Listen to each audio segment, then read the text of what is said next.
So good morning everybody. So you have already introduced with me yesterday during the lab visit.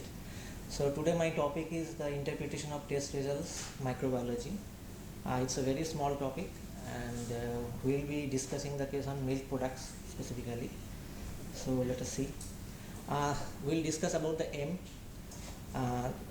Define the acceptability of a product.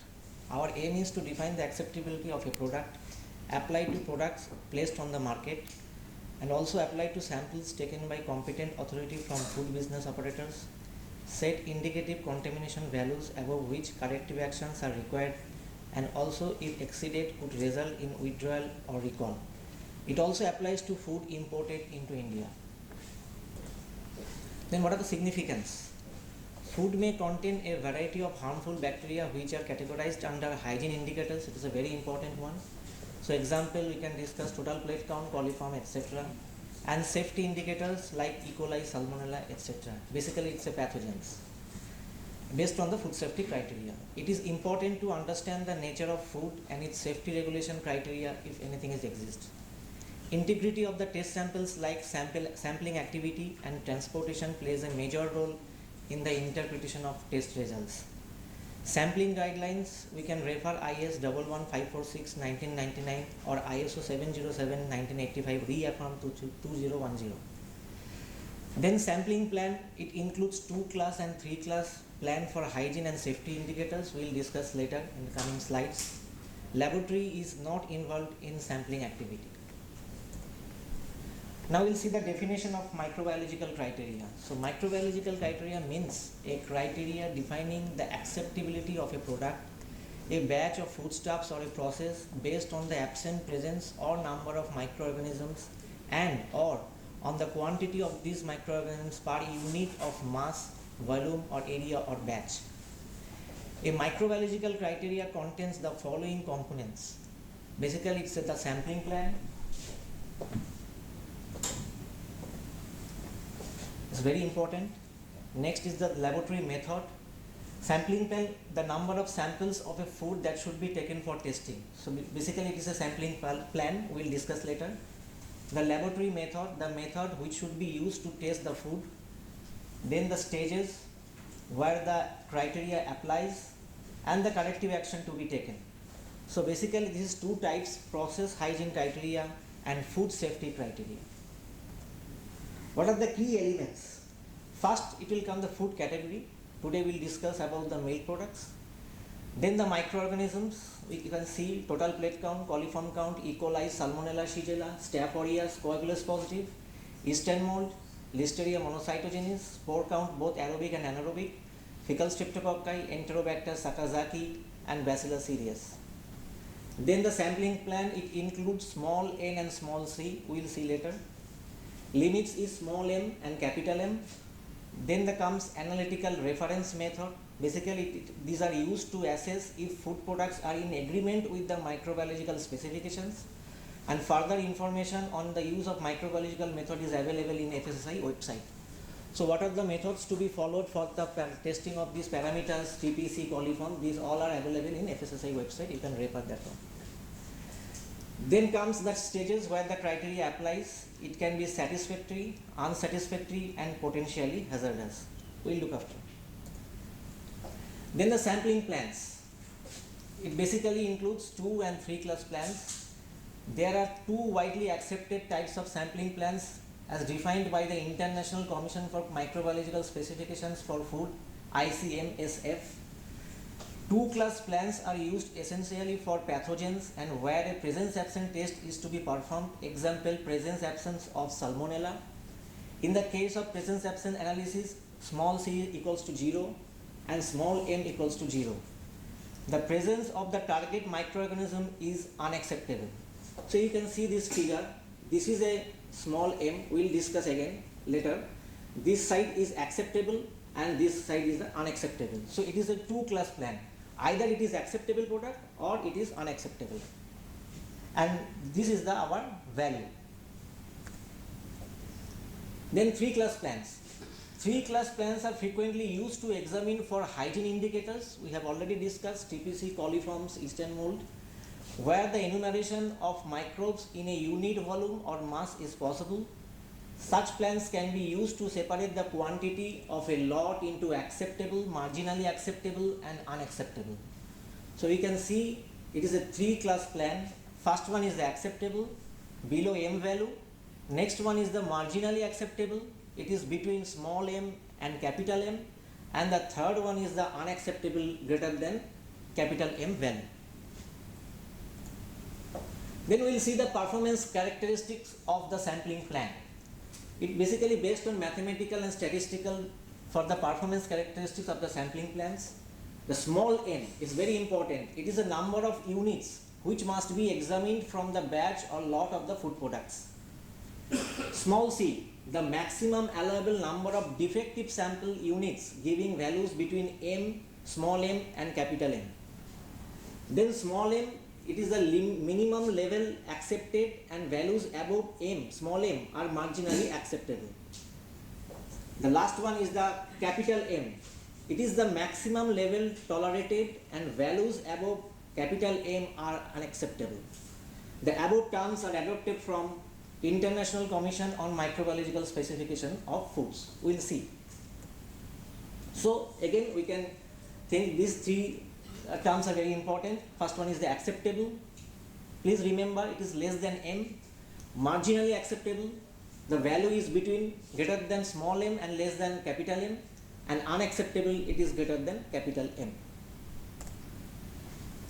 So coming back to the sampling plan for milk powder, the first one comes food category, it is a milk powder. Microorganisms, for the example we will take today coliform count as a hygiene indicator and salmonella as a safety indicator. So we will discuss these two parameters mainly. And if you can understand these two parameters, it can be applied for other parameters also. Then the sampling plan for hygiene coliform indicator, coliform count, we will take n equals to 5 and c equals to 2. And then for salmonella, n equals to 5, c equals to 0. That means here the number of sample to be tested will be 5 samples we have to test.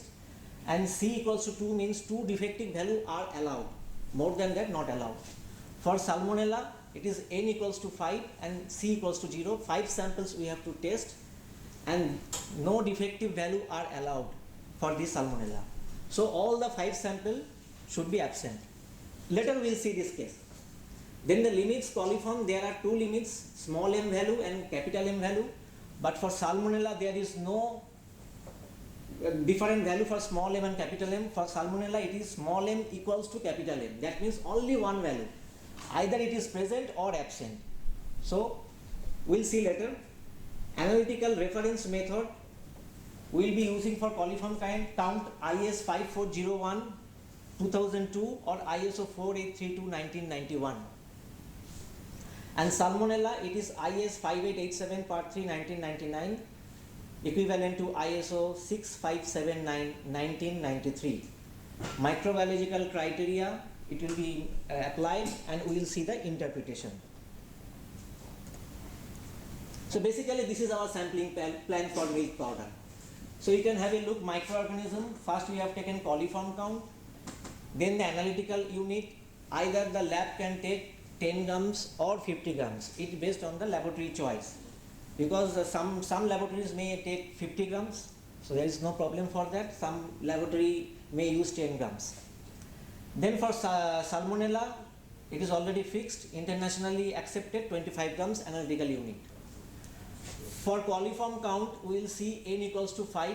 5 samples we have to test. C equals to 2. So 2 values between small m and capital M are accepted. The small m, the value is 10 CFU per gram and the capital M is 50 CFU per gram. So these two values, if it is between 10 and 50, these are allowed. But more than 2 values between these are not allowed. For salmonella, same, the n equals to 5. So 5 samples we have to test. And C equals to 0. That means all the 5 samples should be absent per 25 gram. So what are the interpretations? We will look. Satisfactory. First term is very important. if all the values are less than m, or if a maximum of C units are between small m and capital M, and the rest of the values are less than small m, results are compliance and acceptable. So when we will see the case study, again we will discuss this satisfactory interpretation. The second term is unsatisfactory. If one or more of the values observed are greater than m, or more than C units are between small m and capital M, results are non-compliance and not acceptable, and basically it is applicable for the hygiene indicators. So if you see the milk product specification in FSSAI website or appendix B, you will find that there are two values are there, that is called small m and capital M. So based on the results we will see whether it is acceptable or not acceptable. Then the last one is potentially hazardous. This is very important. If one or more of the values observed are greater than m, or more than C units are between small m and capital M, results are non-compliance and not acceptable and indicate serious food safety concern. So this potentially hazardous, this interpretation basically applicable for the pathogens like E. coli, staph, salmonella, listeria, etc. Now for salmonella, listeria, it is a pathogen, so it is basically we will see the only small m equals to capital M. But in some cases staph there might be two values, small m and capital M. There we will decide whether it is potentially hazardous or not. Then what are the action in case of non-compliance for pathogens? Immediate remedial action initiated for pathogens, like if it is salmonella detected or listeria detected. Enforcement, prosecution by the food safety authority. Prevent the affected lot from being released for human consumption. Ensure recall of product if it has been released for the human consumption. And reject the lot at port of entry. Detailed risk assessment study. Then actions in case of non-compliance for TPC and hygiene indicators. It indicates poor hygiene or poor handling practice. Check on the manufacturing process and controls for prevention of the recontamination. Determine and correct the root cause of the failure, and as appropriate review and revise monitoring procedures, environmental surveillance and prerequisite programs, conduct HACCP and GMP audit. So case study. Now it will be clear to you. Salmonella in milk powder. Today we will show you salmonella in milk powder. So example criteria. The criteria is given n equals to 5, C equals to 0, small m equals to 0. That means all the samples tested for salmonella must be negative. Now the lab report, we received sample 1 absent per 25 gram, second one absent per 25 gram, third one absent per 25 gram, fourth one absent per 25 gram, fifth one absent per 25 gram. So what is the interpretation? The test result is satisfactory and not potentially hazardous. So now we can come to this criteria, n equals to 5. So this 1, 2, 3, 4, 5. C equals to 0. That means all the samples should be negative. So 1, 2, 3, 4, 5 all are negative. M equals to 0. So we can say the test result is satisfactory and not potentially hazardous. The second one criteria is the same for salmonella, n equals to 5, C equals to 0 and M equals to 0.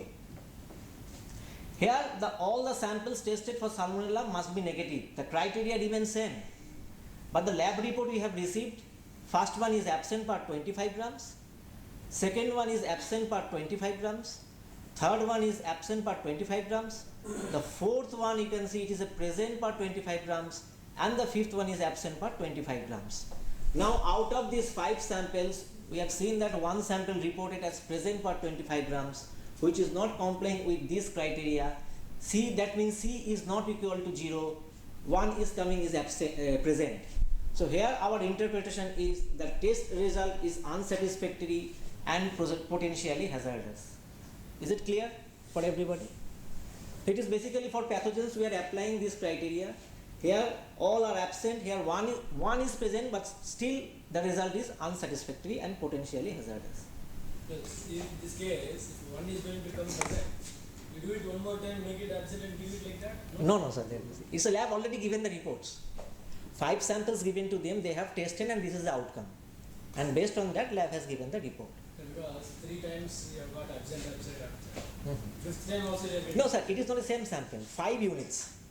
When the sample came to the laboratory, it is a 5 units. So they have performed the test one time only with the 5 samples. And out of 5 samples, if one is found positive, the result is unsatisfactory. But we don't have so much time in the laboratory to do it. No sir. We give one surprise and then we repeat that. No, we have to do because the sample unit is 25 grams. So there is no retake and retesting for this sample analysis. Sir, in case of example one, Yes. interpretation, the test results are satisfactory. That is enough for unmixed and not potentially hazardous. Mm-hmm. Is it necessary? It is not. No, this interpretation we have given based on the FSSAI website and their books. And if you declare it is unsatisfactory, that is enough. Then the regulatory body will take as a potential hazardous. Because the salmonella parameter itself denotes it's a potentially hazardous parameters. So, but for your better understanding, we have classified like potentially hazardous and hygiene indicators like that. In case of example one, I am asking interpretation. The test result is satisfactory. That is enough, or we have to give. That is enough for the interpretation. Yes, sir. That is enough. But sir, many times where regarding the lab, we have received only one sample from customer. What we do with it? No, Many times we are receiving a single sample. Sir, meanwhile, the quantity of the sample, that is important. How much quantity we have to take for the. now basically in FSSAI they have implemented for milk powder this sampling plan. I think FSSAI madam is there. But Yeah. we don't do, so like, you tell this, all these 5 samples are from the same milk powder? Yeah. Same milk powder, batch is same. Why then you repeat in any part it is present, it is present. No, it is a sampling plan. I have already discussed. But do you repeat 5 times in your See, this is the criteria given by FSSAI. So you must analyze 5 times, 5 sample units Same type. The same from the same batch. From the same batch, 5 sample unit will come to you. From the same sample. 5 sample unit, same sample. Yes, yes. not same sample. From the same batch, 5 sample unit will come to you. But if quantity is not enough, then what will do? No, quantity will be enough because the sample laboratory is not involved in the sampling activity. Laboratory will receive the sample and that sample will come as a 25 gram analyte. This for research. And if it is not enough, you have to convey to the regulatory, whoever is submitting the sample, you have to convey to them that this sample quantity is not enough to perform the test. 25 grams is 25 Seven. multiplied by 5. I have to spend something. You can see the heading there. It's written as sampling. Plan. So to get a representative of the sample or for the whole consignment, this division of 5 is coming. So that if it's from the same lot, 5 samples are drawn, it is same. But to be more representative for the final report to be issued, it is being taken as 5. So it is written, you can see in FSSAI, you can see in many ISO regulations also, this sampling plan is clearly listed. So that the results will be more representative of the population. Sir, total. But what I'm asking is, so each time when a sample comes 5 times, you do the test tube, suppose it is a 9 sample. And 5 times you divide the sample into 5 lots. Not division, it is 5 samples. 5 sample units. It is not division. Not division. Same sampling is happening. It is 5 samples which is coming to the lab of the same consignment, like 1, 2, 3, 4, 5. Not one sample then dividing it into 5. We don't get that way, sir. Okay. Sir, one question. Many labs are issuing Yeah, we get only single samples, and as opposed to the chemical parameter also. And we cannot take 5 times. Sir, and the quantity of the Now sample. still it is yet to be implemented, but very soon it will come by the regulatory authority. And I hope Kavita madam from FSSAI, she can give some inputs on that. This particular practice is still not there in the labs. Yes. It has to be emphasized. Yes. So I think very soon they will be implemented. Yes, this has to Still, it is the import samples are received in single sample. Yeah, I agree. Sending the So that is why madam is there from FSSAI. So she assured us that it will be implemented very soon and we'll see. It is already there in the documents, so we need to follow this. If the laboratory is not practicing, we need to practice this. It is not like we should. No, I think the samples are, single samples are coming. Then you should tell your sample submitter, they have to give 5 representatives. We don't know who is submitting the samples. Maybe our 500 grams of yes, that has to be emphasized. That has to be emphasized. And sometimes for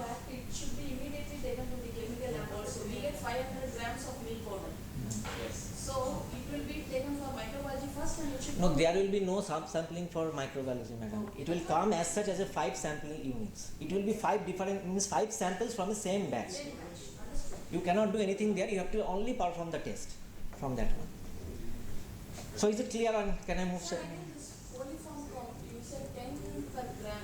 10 CFU per gram or 10 per gram. It will go into the dilution factor also. Yes, you can go for That that. means if one colony is present, it will be 10 per Yes, gram. yes. Excuse me, sir. Yes, please. These 5 samples are to be analyzed simultaneously or one by one.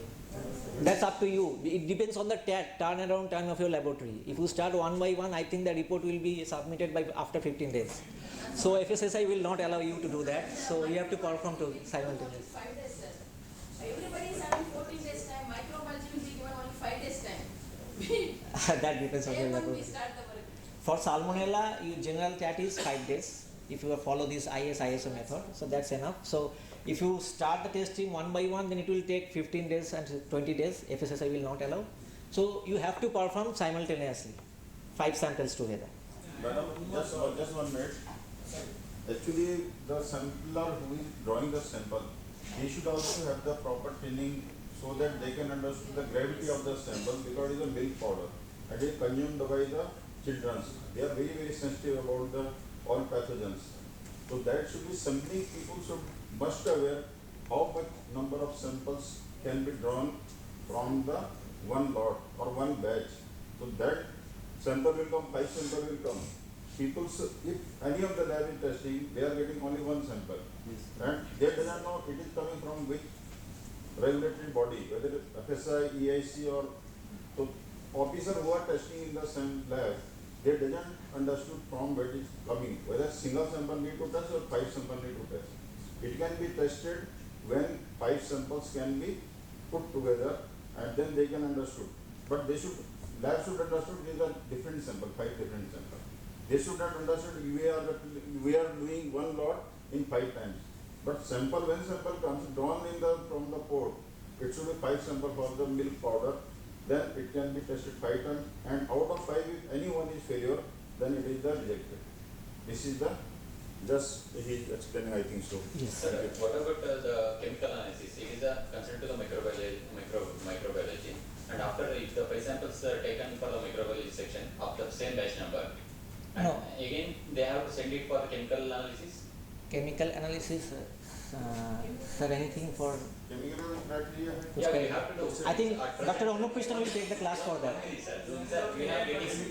Catch what he was trying to tell, or madam was telling is, a sample is coming, some portion is being sent to chemical lab, some portion is being sent to biological lab. Suppose a portion which is being sent to chemical lab is containing salmonella, and the portion is sent to biological lab. My point is No, sir. For in case of this milk sample, I am telling you, the for microbiologically separately 5 sample will come to the laboratory. Yes, sir. There will be no subdividing or subsampling of the same lot. For microbiologically, it will come 25 analyzed samples. There is no question about no question regarding chemical analysis. Chemical analysis, different sample will go to the chemical section But of the same batch. Same batch. So not like what madam was saying. No. That's it. Sir, The- for FSSAI, we receive a Single packet of 50 grams, 500 grams. For that, I think from the FSSAI they will give the guidelines and it will be implemented very soon. I hope so. So, madam will assure from that. No, I have got one more point. That's what. These discussions are happening, somewhere you should note it down. You cannot tell that or somebody who is representing that organization here so that they will take care. They will not be able to note it down and then go back for doing it. This should come as a common output of this workshop. Yes. And then that can be submitted to FSSAI. Fine, fine, sir. When she is or somebody authority is going to be there, they will review that and Fine, that sir. can be considered. Yes, sir. We can. Now don't pass on the bugs to somebody who is there from that organization. No, why we are depending on them because the samples are distributed by FSSAI right now. So, That's good. from But there, as a FSSAI, you take out as a outcome of this workshop and then give it to FSSAI in writing. Fine, And these are all the points to be discussed. But now if you are going to tell to somebody, the person may note, may not note, or there is a Right. solution for each and everything at that point of time. Then the points will get killed off. fine, So sir. note We'll it take down care. and then give it to FSSAI separately. Okay. Don't tell somebody who are there here representing you, please take care. That is not possible. Yes, yes. We'll do. For sampling and all other improvement, it will be the all points should be noted and then it will be communicated to the top authority. Because participant can you can't do anything from FSSAI or ASI or anybody, they can't do anything. It should be communicated to your top management so that it can be sampling plan. We are not discussing over here. We are just discussing lab activity and testing activity. And we should not waste the time also for this sampling activity. We can just put up to the top management, this is the criteria, so this way samples should come in the lab. We are the testing people. And I think most of the lab, they doesn't have the sampling activity. So sampling, you are not responsible for drawing of the samples. Sample drawing is the some other authority here. As export examiner also, we are only testing the sample. Our officers are testing the sample. No officer is drawing the sample. Yes, yes. This better, then we will put what we will do, but we will put out all the points and this will be communicated to the top management of the food sector, not the participant. Thank you very much. Thank you. Continue. Yeah, please. Why we take 5 samples for testing is like the distribution of pathogens. So Yes. just to have a uniformity. Yes, we can uniformity, emphasize these homogeneity. points to understand more. You can No, it's a heterogeneously distributed the pathogen. So to get the homogeneous representative, we are taking the 5 samples. 5 units of samples. 5 units of samples. Yes, it is right. So next we will see the case study for coliform count in milk powder. So here we will take the example 1 and example 2. The first example, the criteria is given n equals to 5. Again the 5 samples. C equals to 2, small m 10, capital M 50. So the lower limit is the 10 CFU per gram, upper limit is 50 CFU per gram. So the criteria says all the samples tested for coliform count must be less than m, or maximum 2 values can be between small m and capital M. Now we have received one lab report where the sample 1 we got the value less than 10 per gram, sample 2 less than 10 per gram, sample 3 30 CFU per gram, sample 4 less than 10 per gram, and sample 5 40 per gram.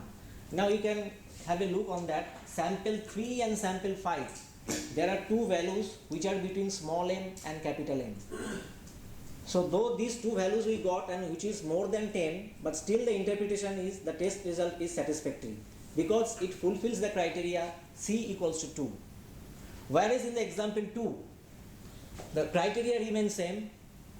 All the samples tested for coliform count must be less than m, or maximum 2 values can be between small m and capital M. Now we have received one lab report where sample 1 and sample 2 both are less than 10, but sample 3, sample 4 and sample 5 are 20, 30 and 40 per gram. Though it is below less than 50, but as 3 units, our criteria is C equals to 2, 2 are allowed, but here it is 3, 4 and 5. So one more C equals to 3 it is coming. So our interpretation is the test result is unsatisfactory. So this is our conclusion. We have taken one example from hygiene indicator and one from pathogens. This is clear to you for coliform count. Next conclusion is many challenges are coming to the food industry as a result of increased food safety regulations.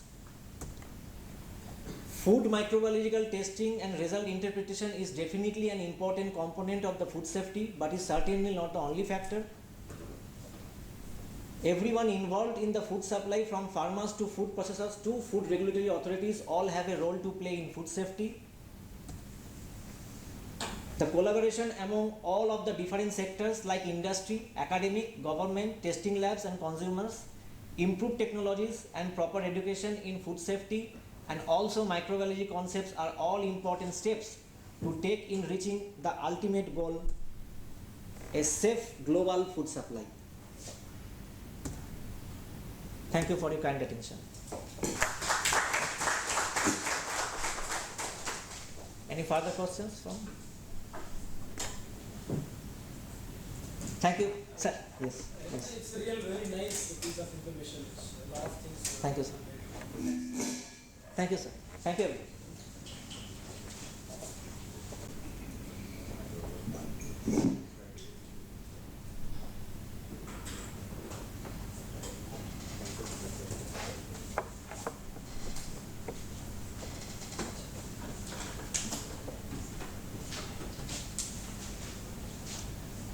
Good morning to all.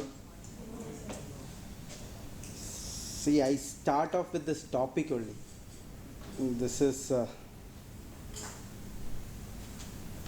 I just want, I think almost all the people here in the participants are either issuing the test report in form A or form B. Either of it happens. Correct. So I just want to know who all gives opinion or interpretation. Because we are talking about a topic called, there is two words coming. One is opinion and another one is interpretation. Is it the same? No. What is the difference? Opinion based on what interpretation of the result? Opinion is based on the necessity of the result. Or is it the same? No, same. Now I'll write something else. This is also very common, I think, in test report. In chemical, you see something called, I think almost all right. Yes. So I have written only something called N and D. So what is it? Not detected. But we see in the report as ND. So I will tell it is not done. not detected. It can be also read as not done. It was one parameter I will write and tell ND. We have not expanded, so it is not done. But I will just tell these are few things which I am going to cover in this.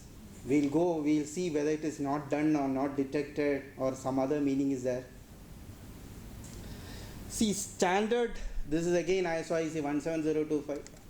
Can anyone tell where this opinion interpretation covers in the whole? Surely it is going to be addressed in the technical class.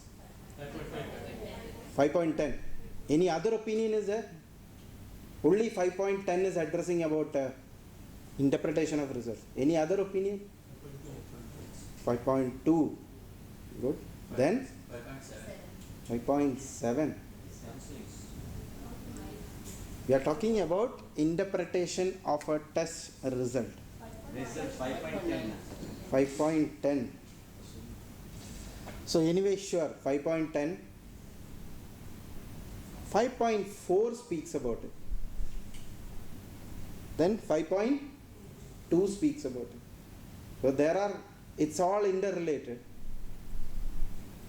So again, just the purpose is to be reported, the results will be reported accurately, clearly, unambiguously and objectively.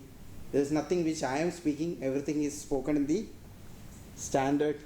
It's written in 5.10.1. See, when reporting the results of a measurement or a physical quantity, it is obligatory that some quantitative indication of the quality of the results be given. See, it is ultimately, the purpose of reporting is someone is going to use it for some purpose.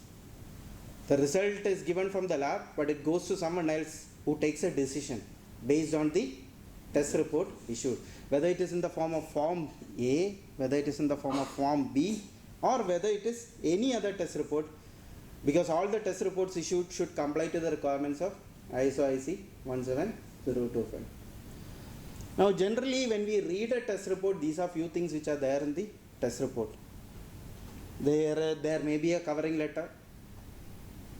Then some details are being written, the label claims, the ingredients, so many details we go about in a test report. Then we write the analytical results, and some reports even address about quality assurance in some test report. What was the level of recovery, some report.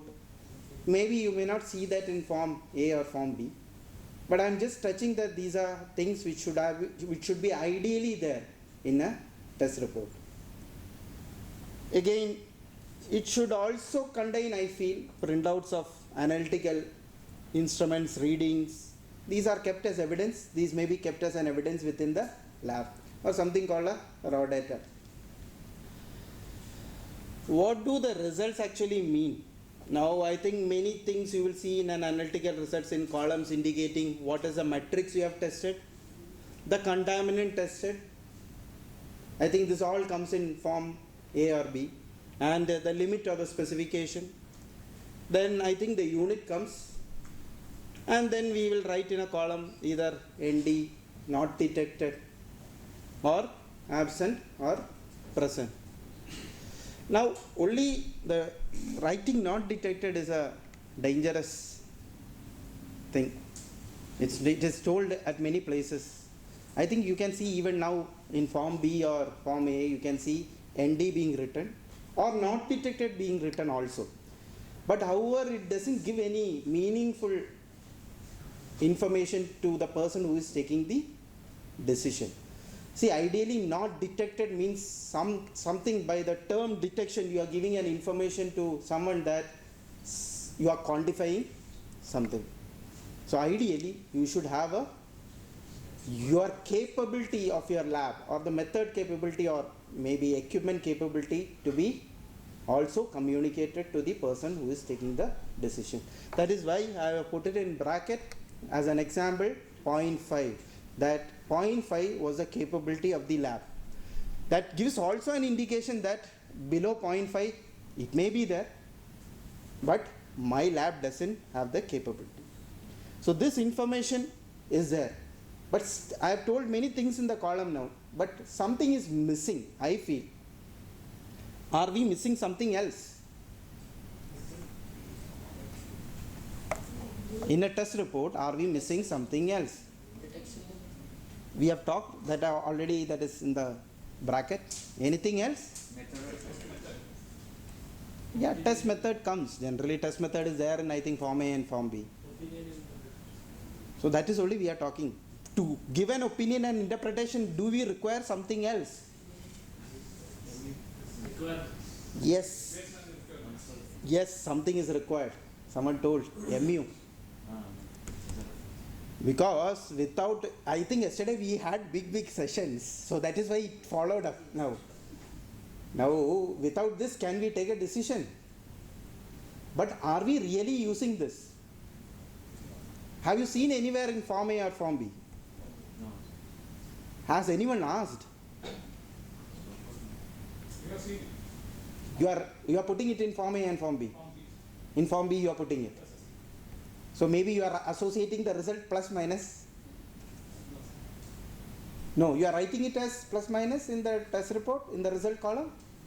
But there is no column. To my understanding, there is no column provision for writing measurement uncertainty.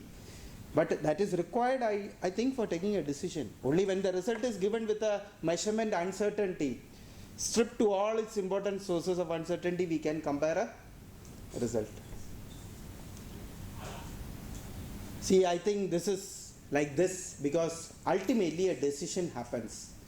A lab has reported, A lab has reported, like as we do, and B lab has reported with measurement uncertainty. Now a person taking a decision is sitting and telling, why does B lab make it so difficult? Correct? See, if you write a result, limit is there, no confusion. When you write plus minus, confusion starts.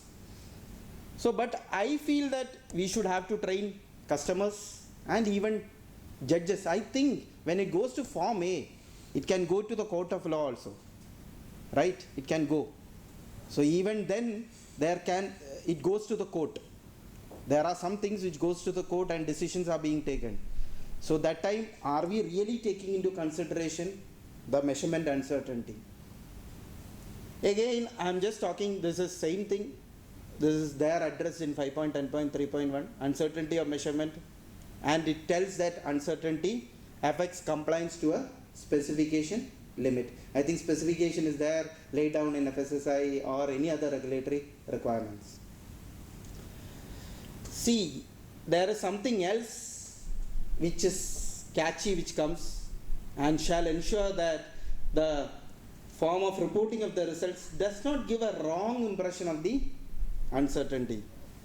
Again, it is written somewhere in 5.4.6.2 of the standard. See, what are the implications? There are few implications when the results, it may directly contribute to solving the customer's problem, decides whether to correct for any bias. These are, again, I am talking on the perspective of an analyst.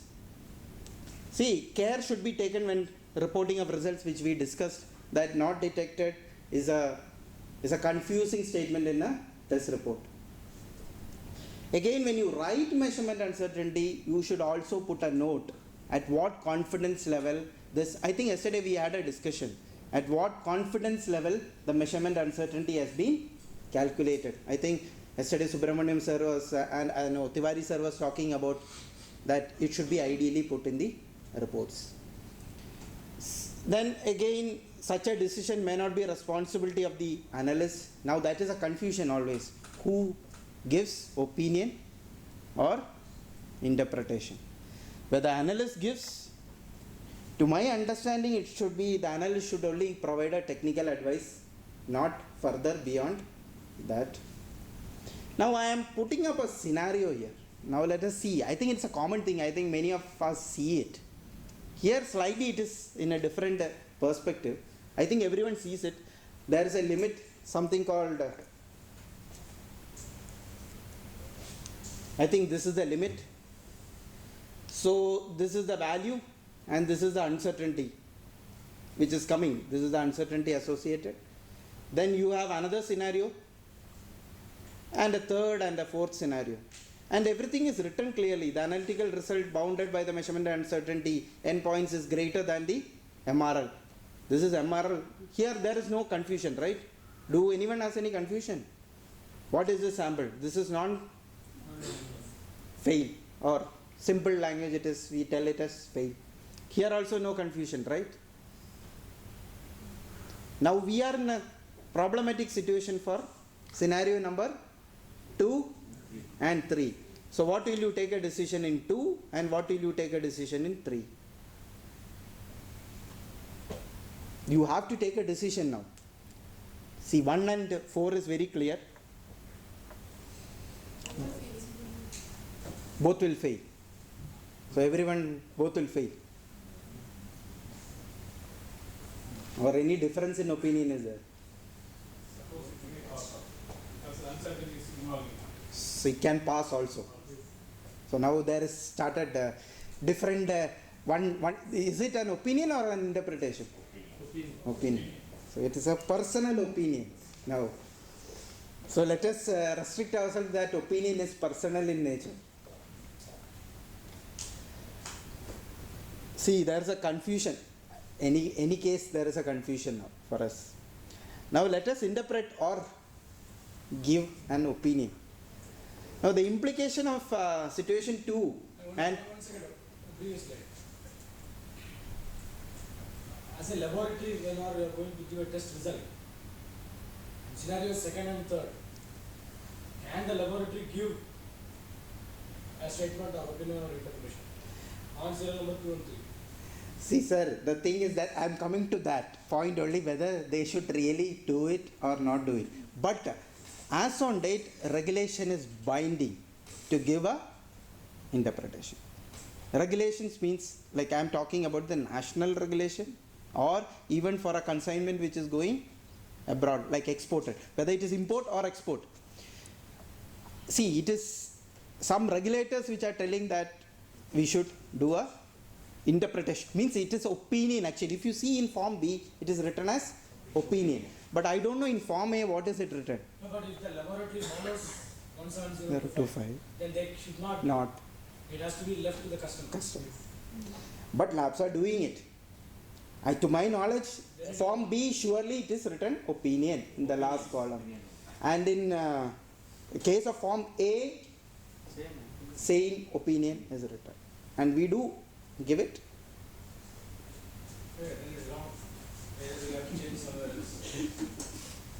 You have to change the standard. Or No, it's not that actually. As a laboratory has got limitation in giving some results or opinion interpretation on what is being given.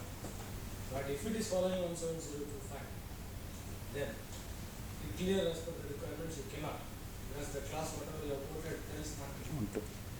But real practice.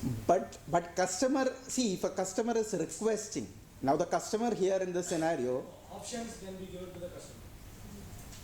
No, sir, the issue is, suppose our samples, export samples we are giving clear or not clear. Normally we are mentioning that. Because this result is going to the customs department. They are not in a position to judge In the- based on our report. because they are normally they are not technical person. So if the customs is ready to give a interpretation that based on this result can clear or not clear, it's okay. If they are not ready, we have to give. See, ultimately, That is the issue. on behalf of the test result, there is some certificate which may be issued. In case of our cases, it like indirectly we are telling on the basis of the test report, this product is fit for human consumption. However, not written somewhere, it implies. So, see, it's a tricky situation. No, that one what you told is okay. Because fitness for use it is coming. It's a decision of the customer, not as a laboratory. No, it is not. But the strength is of the test report. On basis of the strength of the test report, they are giving a statement that Sure, somebody else is taking a call. Yes. It's final. Yes. But laboratory cannot take a call straight. But sir, here the situation is there is no second persons to do that. Here we are supposed to do that because customs is not ready to do that.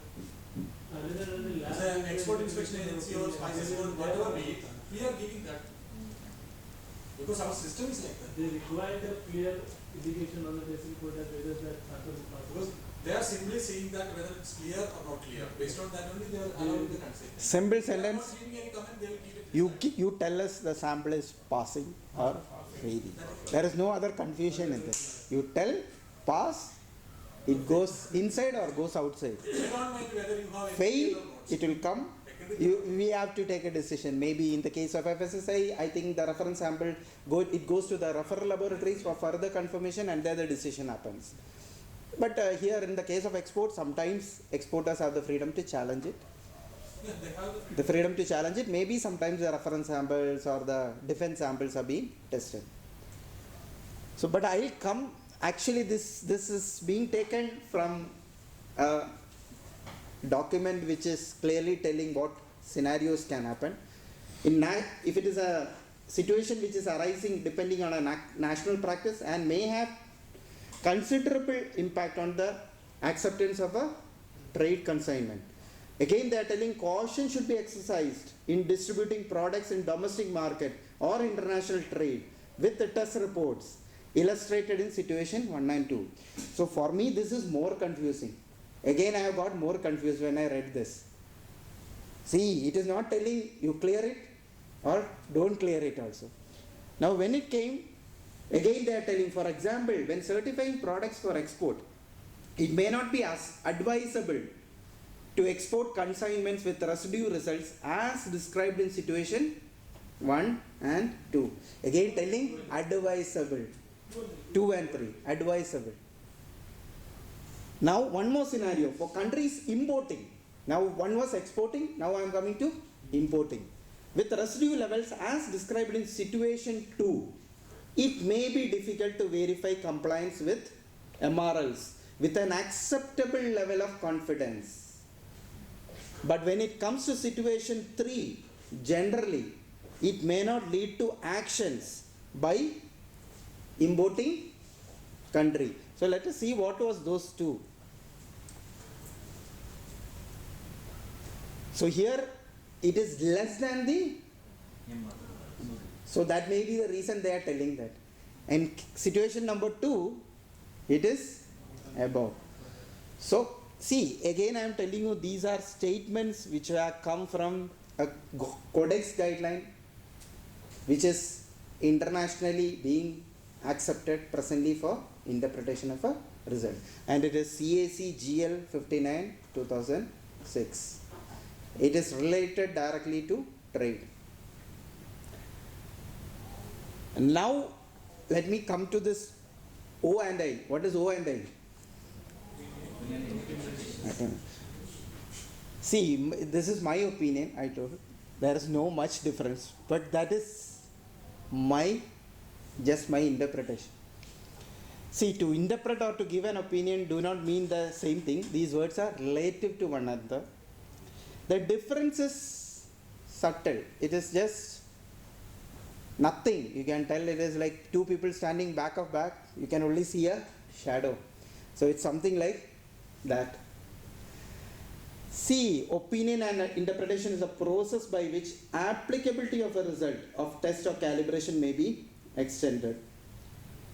See, the important thing here is the person. I am coming to the person now. Indirectly, I am going to individuals now. Ultimately, we discussed in previous also, everything is that M. The M is the most dangerous thing. And I think it is to be assessed by a technically qualified person or organization. And further inferences are to be based on the results produced.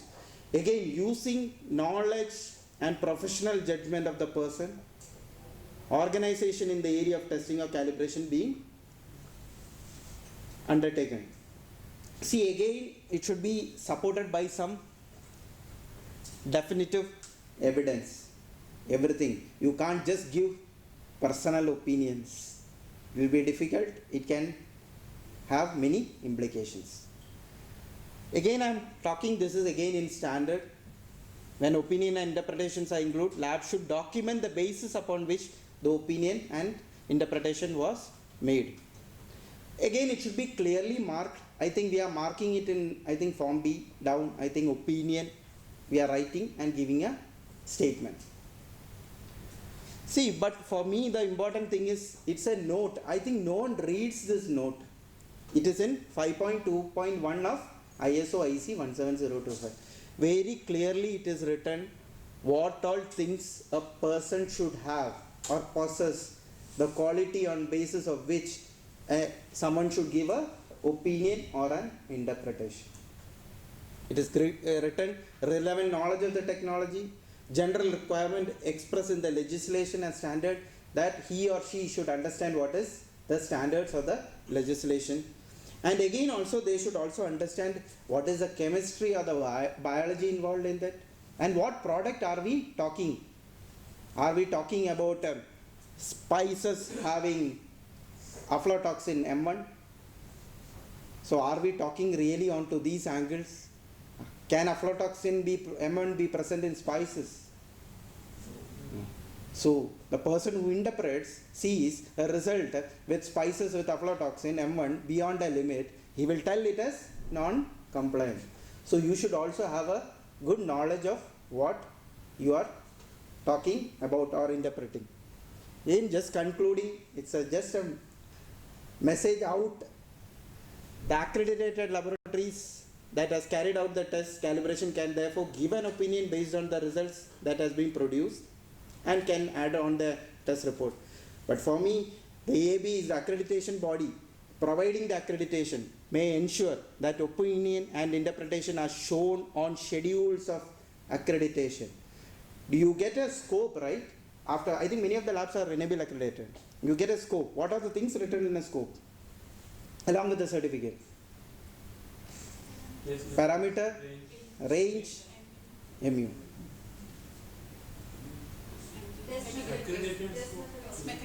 Test method.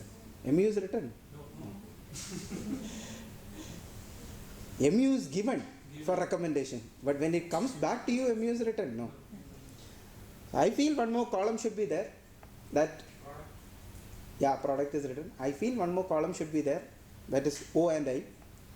Some labs may have the capability. See, you have a big scope of sometimes 100 pages. So and we do have authorized signatories.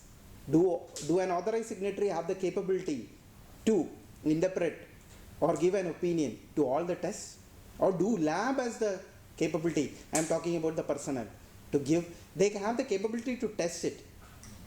But interpretation, I feel it should be there in the accreditation scope. It is again my opinion. Thank you.